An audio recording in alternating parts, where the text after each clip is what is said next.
firing of Federal Reserve Governor Lisa Cook by President Trump is an unprecedented move that has ignited a major legal and political firestorm. Citing allegations of mortgage fraud, Trump announced her dismissal, but Cook has publicly stated her refusal to step down, arguing that the president lacks the legal authority to remove her. This standoff hinges on the interpretation of the Federal Reserve Act, which states that a Fed governor can only be removed for cause. The controversy is widely viewed as a direct challenge to the independence of the Federal Reserve, a key institution responsible for maintaining financial stability and managing monetary policy.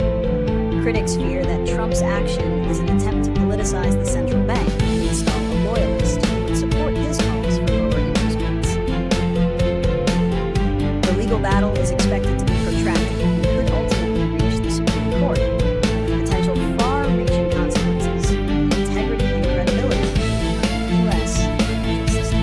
The stated reason for President Trump's attempt to fire Federal Reserve Governor Lisa Cook is based on allegations of mortgage fraud.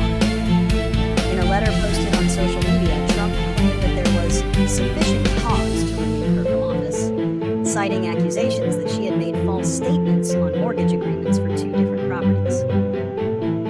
He argued that her alleged deceitful and potentially criminal conduct called her integrity and trustworthiness into question. However, many legal and political analysts believe this is a pretext for a different goal: to exert greater political control over the Federal Reserve.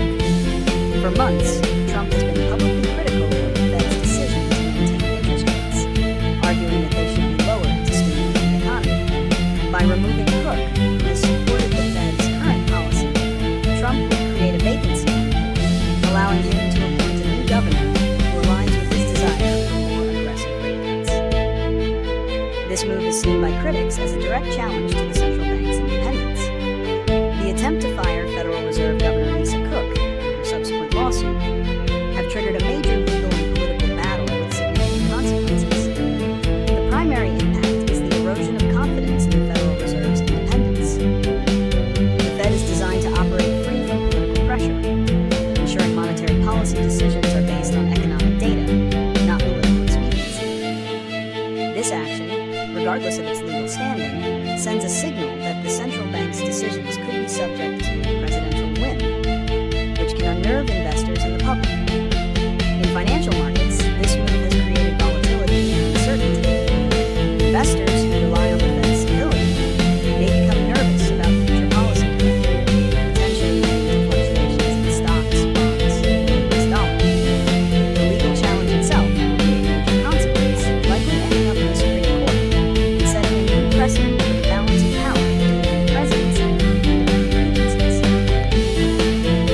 If Trump's firing is upheld, it could allow future presidents to remove Fed governors who disagree with their policies, fundamentally altering the U.S. financial system. The legal challenge initiated by Governor Cook is the most immediate solution to this unprecedented situation.